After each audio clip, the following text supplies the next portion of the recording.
Hi, it's Kanisha. Welcome to a new video. Welcome to my channel if it's your first time here. And if you're coming back, welcome back. Let's do a actual sit down video because it's been 5 months since I last recorded one of these. So a lot has happened. There's a lot we need to catch up on. So I'm actually going to do this as like a Q&A style. And I did ask a few questions from Instagram that I will be answering. So it'll be a bit of that, a bit of questions that come to my mind. But yeah, it's time we catch up. So to kickstart us off, the first question I have is, what's one thing you didn't expect to deal with when it came to relocating? Okay, so to give you a bit of context, I moved from the UK to Australia back in November 2023. So this was a semi-planned move. So I kind of decided I'm going to move in July of 2023, and then I actually got on the plane in November. What I didn't expect to be dealing with when it came to relocating is the mental side to the move. So physically you kind of have an idea that you're going to have to like find a job, find a place to live, figure out what you want to do day to day. But I didn't expect the mental side, which is like, I knew I'd be homesick, so I've experienced homesickness. But I didn't expect what it'd feel like when you are living a dream that you've had. So to give you a bit more background, I first came to Australia like over almost 10 years ago. Fell in love with the country and decided that I would always love to live here. So anybody that would listen would know that I've always talked about wanting to move to Australia and live in it.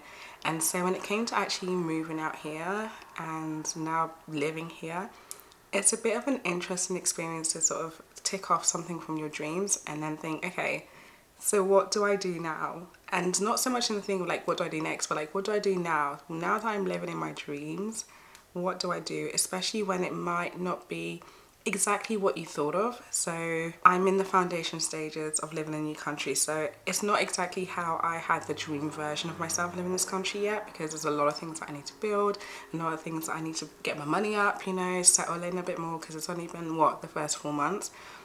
But it's kind of like getting adjusted to the vision that you had and the dreams you had versus like the reality, and being happy with the fact that you're on the path and you're still not at the destination. I thought moving here would get me to the destination of like, wow, you know, I've achieved a big dream of mine, but it was only the start of the journey that I'm on now, which is like getting in more settled, building the vision that I had for myself, and just finding my footing, because like with any move to another country, there's just so much you have to figure out.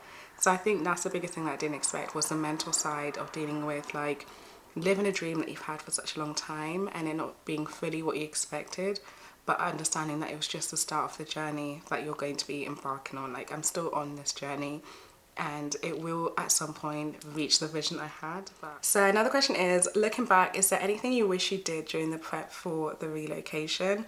That is a great question. I think what I wish I did more of was to practice packing my things.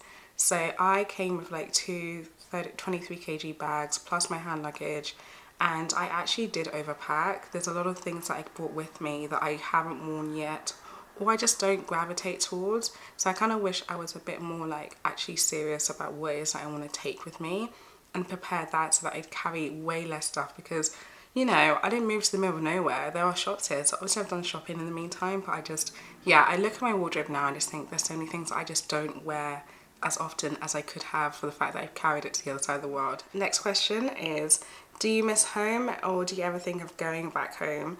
I think about going back home all the time, because that's where, you know, my parents are, some of my friends are, family there as well. Like, I think about it a lot, but I also think about like, what would I be going back to do on a day-by-day basis? Like, I've spoken to someone who was abroad and have gone back to the UK now, and they said like, outside of like the first 2 weeks of it being like super exciting to see everybody and just like spending much time as you can with everybody else, for them, they realised that everybody had their day-to-day routines, and unfortunately that person was not part of that day-to-day routine. So they really had to think like, okay, so what is it that I'm going to do day by day?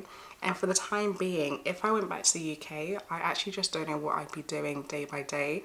That would mean that I'm like, okay, I need to go back. Yes, I'd go back to see people, but after I've seen people and people go back to going to work, they're studying, they don't see you Monday to Sunday. They'll see you that one day of the week.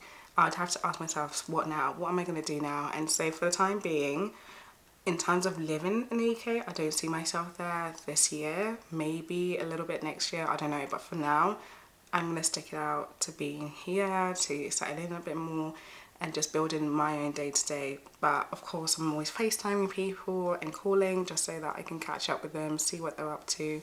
But in terms of like living there, I think I'm going to hold off just a little bit longer and sort of see what I can do this side. Next question is, what does your career or job look like in Australia?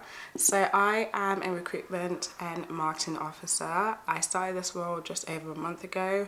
So that's what I do about 3 to 4 days a week. So that's been really exciting. I'm enjoying it so much. It's been a learning curve because I haven't done recruitment before. So there's a lot of new things that I've learned now whilst I'm in the job. And then obviously marketing's a big love of mine.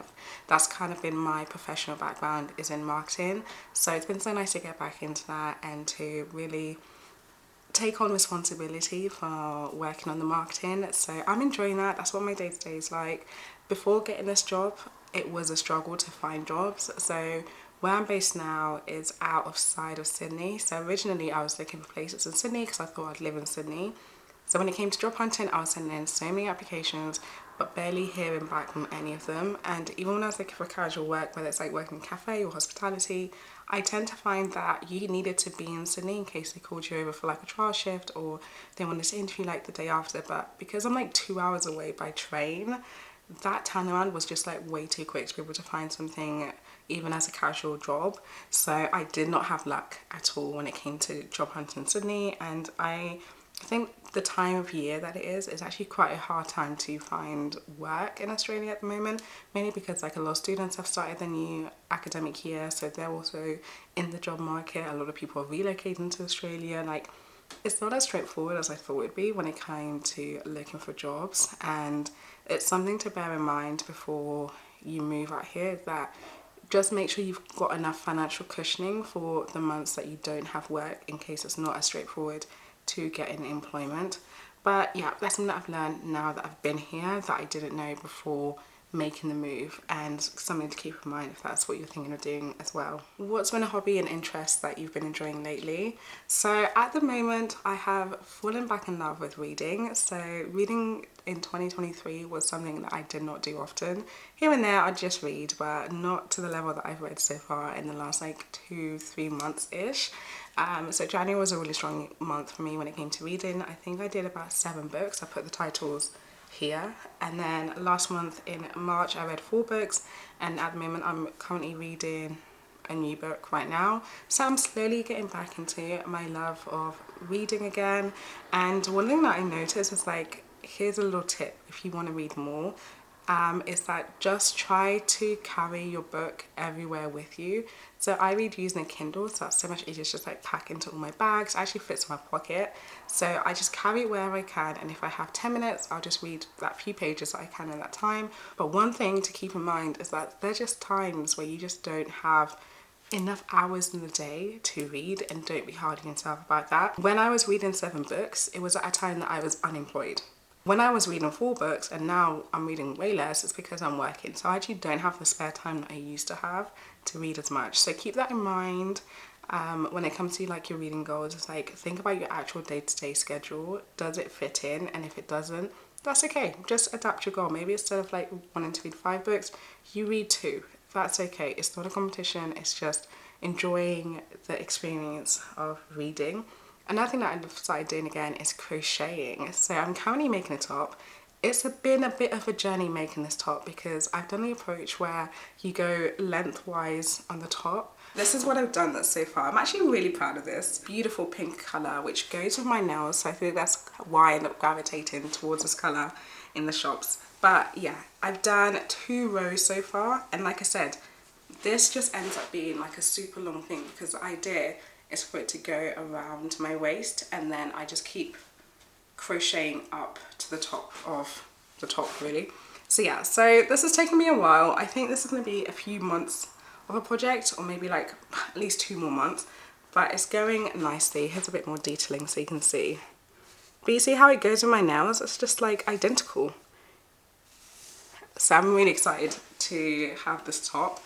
In Australia right now we are leaving summer, so I don't know when I'm going to wear. Actually I can wear this because the weather's always nice here, but I'm excited about that. So Reading and crocheting are my two hobbies I've been really into as of late and really enjoying doing again. What are the biggest cultural differences you've noticed compared to the UK? So the first one, which is interesting, is people believe in grounding here, which means they walk around shops, they walk around just everywhere outside with no shoes. So literally barefoot. So you be walking through the supermarket barefoot.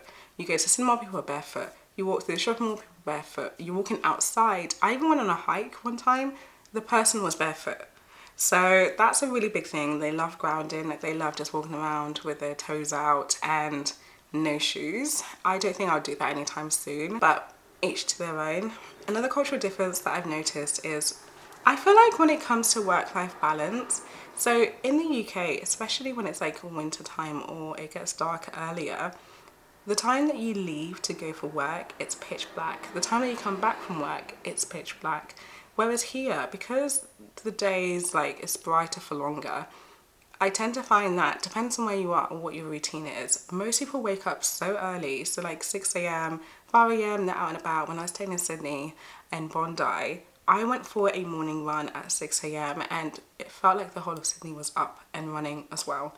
Like, people love waking up early. The beach was packed by 7 a.m.